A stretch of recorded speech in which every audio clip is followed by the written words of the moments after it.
As a restaurant owner, your first year goal is just to break even. Okay. You don't want to put money out of your pocket, like, that's because you already put such a big initial amount into the business. मेरा मान I'm missing something. The influence का मेरा जो परार है वो खुद ही साथ मोड़ का दस ने यार I guess.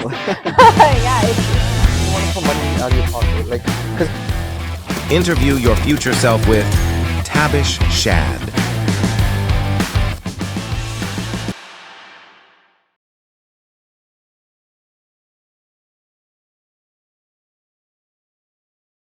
Welcome to our podcast IYF, where you can interview your future self.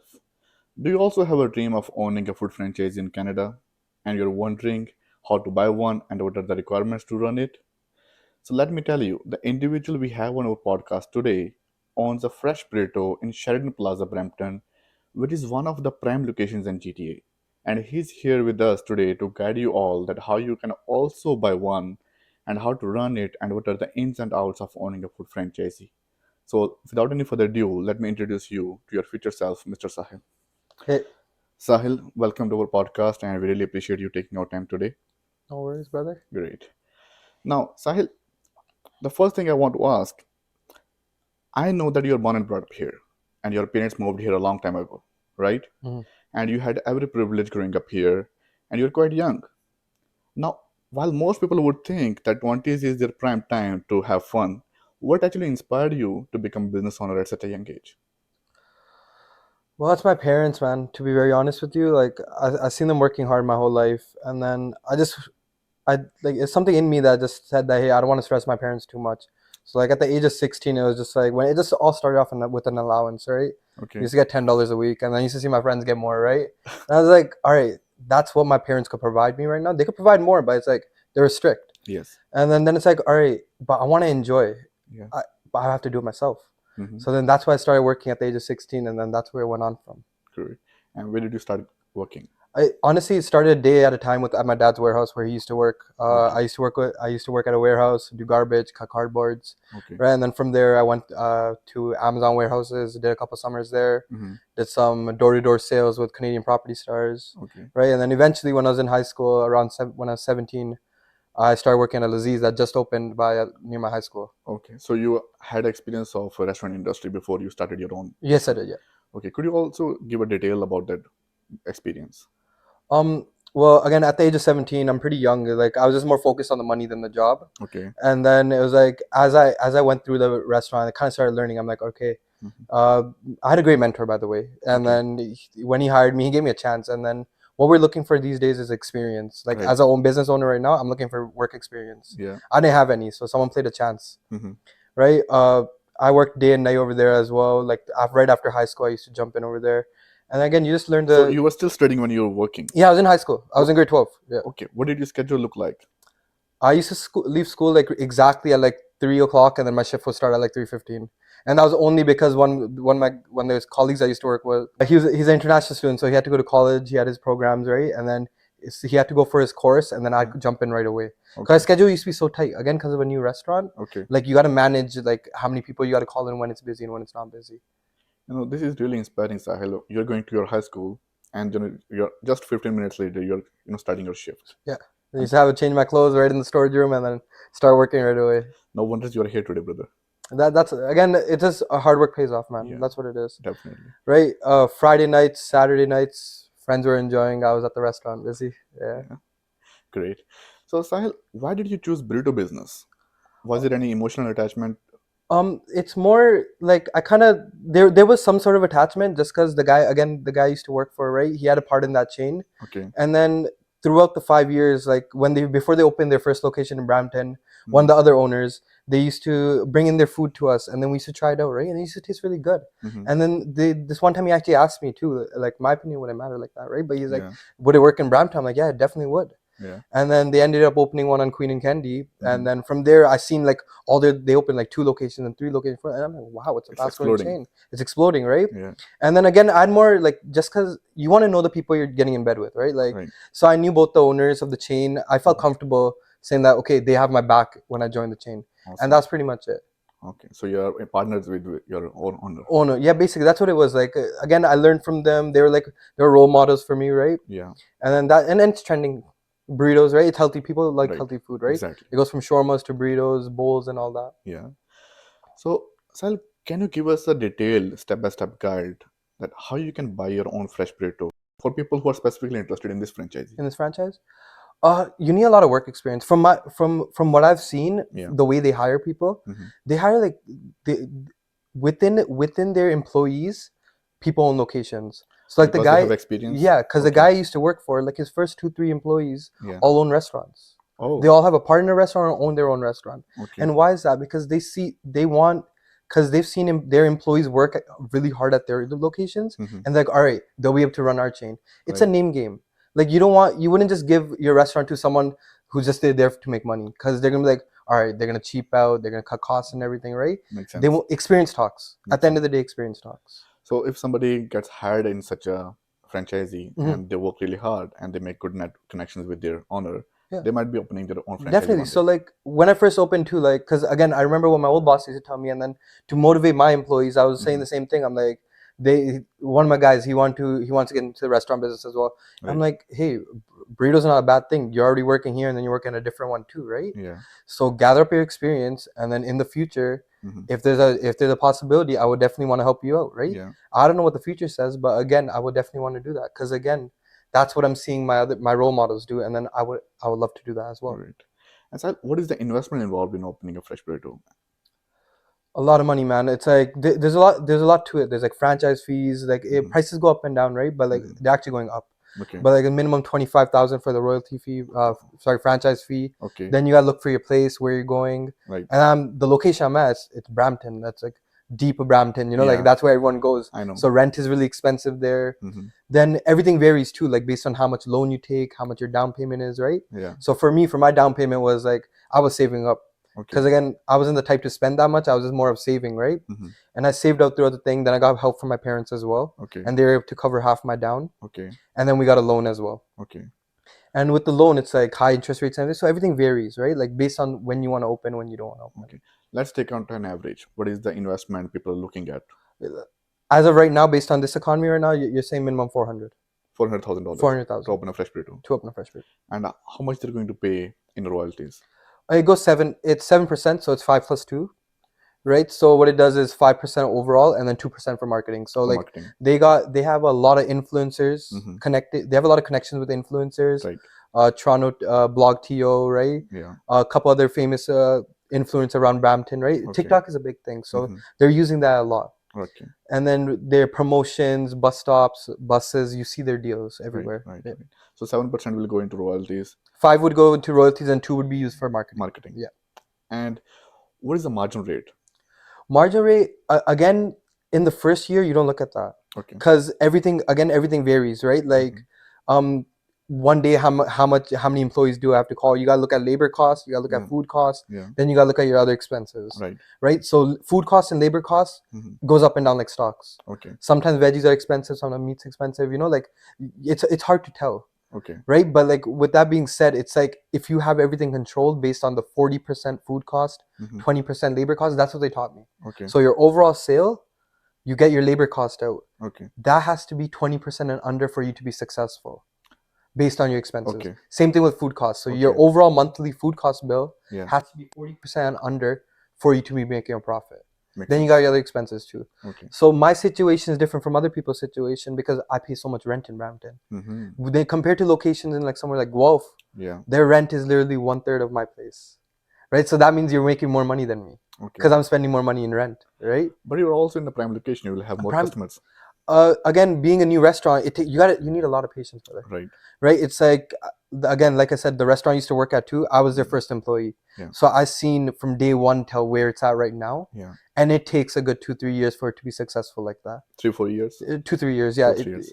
It takes a while, man. Like because Okay. again, you got to make a name. You got people to like the food, Right. and You the have to build best, your own market. basically, Yeah. and the best. And you could pay 2% marketing. You could pay from out of your pocket on Google Ads, Curbex signs, and all that. But the best marketing is word of mouth. Word of You mouth. give someone the best service, Mm-hmm. they're gonna tell their friends. And I would tell you, just because I'm at the restaurant like 12 hours a day, Yeah. I could tell you that it's working. Mhm. People, they come by, we've talked with them friendly, we Yeah. talk with them nice, we make them food, right? Yeah. Based on how they want it. Mhm. Nowadays, I get customers just saying, brother, just make it yourself. you know what to do. Yeah. And that's the best feeling ever, man. Like I'm making my way exactly. No talking. Hey, what toppings you want? This and that. Yeah. We just make the order. Go ahead. We have a quick conversation while I'm making it, and you off we go. No. Every day I see a new customer. Yeah, I don't remember names, but we always got our conversation continuing based on Yeah. what's happening in the economy, what's happening. It makes them feel belonged, right? That's it. Yeah. Yeah. I trust me, man. I've been working in the restaurant business for 5 years. Yeah. And I love eating food. I love going out, but no one has ever remembered my order. But I know someone like us, like other guys at Laziz that we used to work at too, right? Like my old colleagues, like we all remember. It was just dedication. Yes. That's all you need. That's all you want to see in an employee. Now I can recall the place I go to, every day. Not every day, I'll say, thrice a week for a shawarma at my lunchtime. They also remember my order. They remember your order, right? See, exactly. It's a friendly face. It feels good, man. Right. It feels good. Trust me. Awesome. Yeah.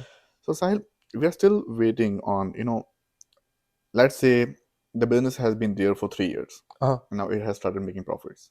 We are still looking at that figure, how much is the annual revenue and what is the margin rate on that? Because people out there, they're wondering what they can actually bring home after everything. Well, first you want to know how much you're spending overall in a month, right? Like, Okay. as a restaurant owner, your first year goal is just to break even. Okay. You don't want to put money out of your pocket, like, because you already put such a big initial amount into Right. the business. Yeah. And then you got to see factors like, are you paying yourself right now? How many employees are you paying, right? You got to save money. Like you figure out ways, like the small things. You try looking at the small things to save money, right?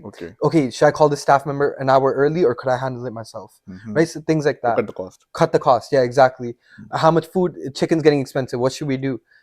Because we're not going to cut down on our food. We got to give the right amount. Yeah. Right. We get a whole serving chart and everything. Yeah. Based on the $12 burrito, how much you're supposed to put, how much veggies you're supposed to put, how much rice you're supposed to put. Overall, let's just say round figure, your break even is $45,000 a month. Okay. Anything after that, you're making $2,000 a day. You're making $60,000 a month.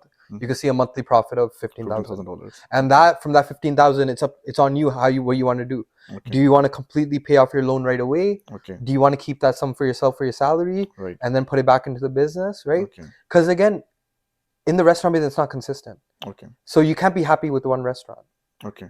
Right? It's like if I'm making $15,000 profit a month from one restaurant, then I'm like, okay, am I comfortable to open a second restaurant? No, I'm not. Let me wait till I'm making 20, 25,000.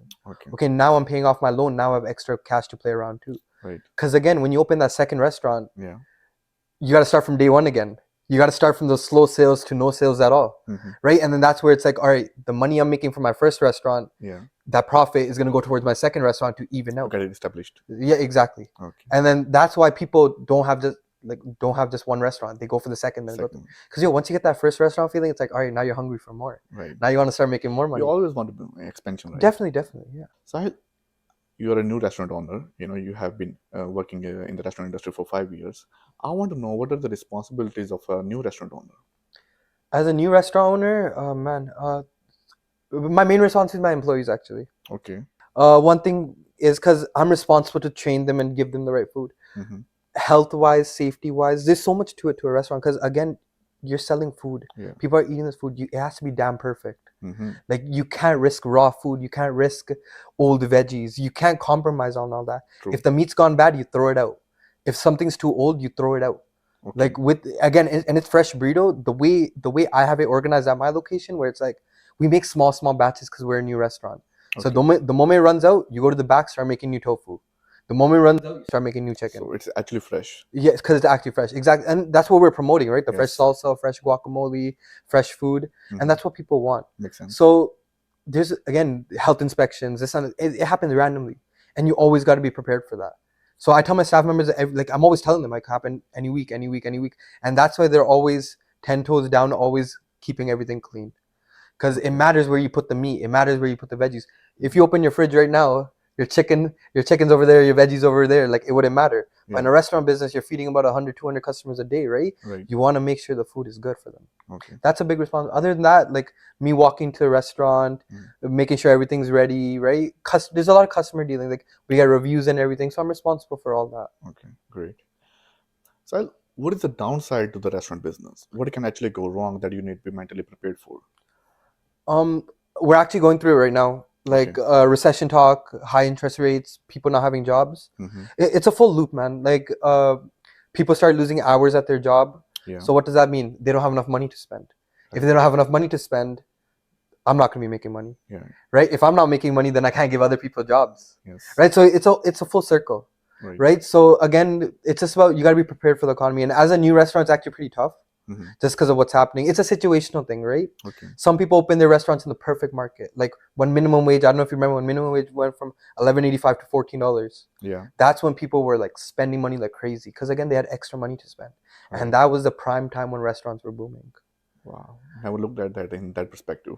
Again, because I was working at that phase. I Yeah. remember when my minimum wage went from $11.85 to 14 to 10 or 14. I think it was $14. Mm-hmm. Like we went like, okay, skip the dishes. Skip the dishes is expensive than Right. walking in. Okay, doesn't matter. Let's skip the dishes. Because Oh, you have let's more get extra money. chicken on a burrito. Who cares? It's okay, right? Like Right. we're making Yeah. extra money. Right. Right. So again, there's so many factors to it. Just not within the building. It's what's happening outside of the building. Okay. And what is the upside? What kind of potential do you see here for your future? Again, I had great role models ahead of me. So like the path they went down, I want to go down the same path. Okay. Use a franchise as a stepping stool, and then eventually try opening my own franchise. Okay. Not so sort of a franchise, but at least my own thing. I want something my own. Okay. So you'll see yourself for owning your own franchises one day. Oh, hopefully, fingers crossed. Yeah, No, you'll make it there, man. I appreciate that. Yeah. Great. So Sahil, I was studying in Conestoga College in 2018, Mhm. and we had a lot of international students there in Doon campus. And after I got established, a little while after that, me and my friends would sit there in the cafeteria, and we would think, okay, a lot of international students are here. Somebody should open a desi food restaurant here, and it will just explode. Mhm. Now I see your location is just next to Sheridan Davis campus. Does it help to open a location near the college, and like how does it go? As a restaurant owner, again, like we're looking for, like before opening a restaurant, first of all, let's start with this. You got to look for your location. Mhm. And things that people look at is how far are you from a school? How far are you from businesses, Okay. offices? Because again, you're going to have fixed customers from there. So since I'm near a college, I know I'm going to have students coming in every day. But Yeah. there's a downside to the college and there's an upside to a high school. High school, you got fixed back. Because again, based on experience, Right. we had a batch of students coming in at 11 o'clock, 11:30, then 2:30, then 3 o'clock. With the college, the schedules are scattered. Some Right. people have classes at 8 o'clock. So I don't get They that. don't have the classes I don't back get to that back. pack of customers coming in, which is why I'm working alone majority of the time, right? Because it's scattered. I'm getting customers, but again, it's scattered. And then we did our research as well before coming there. Okay. And I went into the college because I went to Humber, Okay. and we had so many food options there. But Mhm. when I went to the Sheridan food court, I saw pizza, their own cafe, and then Booster Juice. Okay. And then looking at all the international students over there, they want flavor, Right. and that's what Fresh Burrito provides. Yeah. So you would prefer a high school location rather than a college because you have After opening, definitely. okay. You learn, man. Like Right. as you walk into the restaurant, like every day is like a learning Yeah. experience. So you know what to do for your next location. Definitely. Great. Yeah. So Sahil, you have been in this industry for 5 years now. What experience, what lessons that you have learned in the last 5 years you would like to share with the people who are looking to enter restaurant business right now? Learn as much as you could. Like don't just think of it as a part-time job, or don't Okay. think of it like I'm working for someone else. It's not my place. Mhm. Treat it like your own. Okay. That was one of the reasons why we were able to like move so far up, because of what we did. Like when we worked at other people's restaurants, it's like we treated it as our own. Wow. When customers walked in, it was like if the customer had a problem, we'll solve it, and then we'll let our boss know, hey, listen, this has happened. We sorted it out, right? Right. Like there was never a day where I was like, oh, this is this guy's problem, not my problem, right? Like again, you got to be dedicated to your work. What you like doing, if you want to open a restaurant, you got to enjoy it, man. Right. You're not in it for the money. Right. Like I want to say I'm in it for the money, and I am, no Yes. doubt, right? But again, this like seeing customers every day, having a good conversation with them, Mhm. that's how the day goes by, right? Like I want to have a good conversation with someone. That's a great advice, Sahil. Having a feeling of ownership. So most people, they have this problem that when they're working at a place, they don't have this feeling of ownership. They feel like, oh, it's the owner's problem. Mm. And this is so true. Like if you're renting a place to live, Yeah. and you're not keeping it clean, that means you don't think that you own a place or you can own a place, and that's why you never own a place. Exactly, because you got that, you're stuck in that one mentality, right? Like Right. where it's like, okay, it's not my place, it's okay. If it's dirty, it's dirty. If something's Right. wrong, I'll leave it like that. Next owner will deal with it, right? Exactly. Yeah, that's a great advice. Mm-hmm. Sahil, you're in your 20s, you're just 24. You could be having fun with all the money that you make, and you're quite successful right now. What is the advice that you would give to the youth out there who are in their prime time in their 20s and they're distracted right now?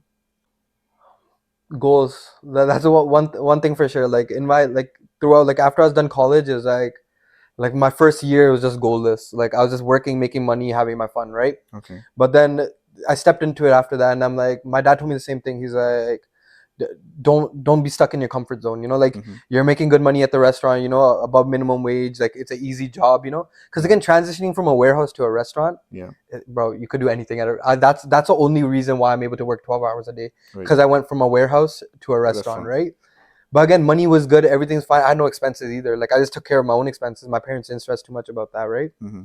But yeah, setting a goal is a big thing. Like I set a goal saying that, hey, before 23, I want to own something. Okay. And then that kind of pushed me to looking into locations, looking what I could open, and then I was able to find something. So before 23, I had signed off on the papers for the restaurant. Right. So setting goals is a big factor in your life. Then don't set them too long term either. Like I want to be a millionaire. I want to own a house. Right. No, it takes steps at a time. You'll be in illusion otherwise. Exactly, that's what it is, Yeah. right? So yeah, having goals lined up is a big factor, and then savings too.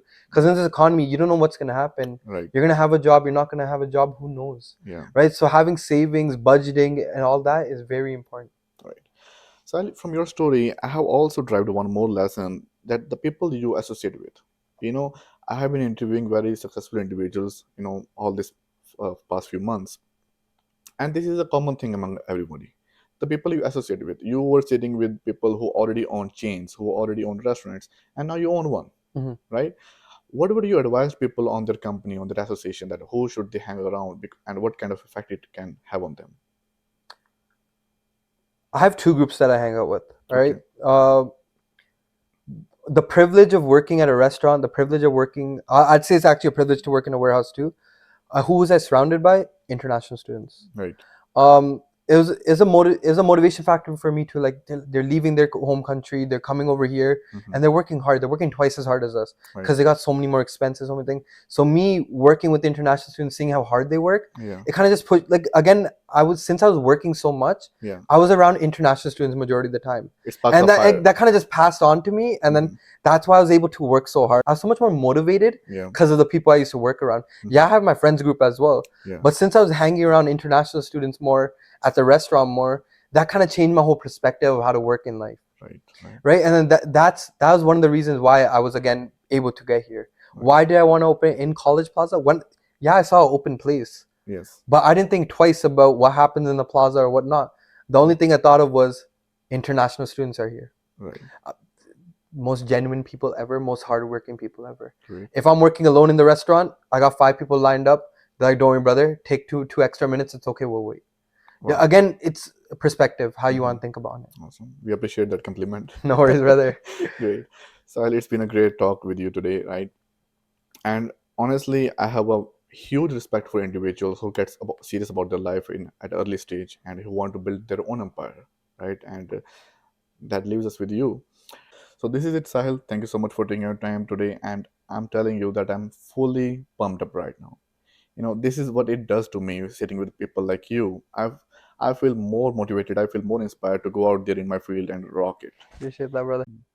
Thank you for joining us today. Share it with your friends and subscribe to our channel, because we'll keep bringing interviews with experts in your field to boost your career growth. See you all on the top.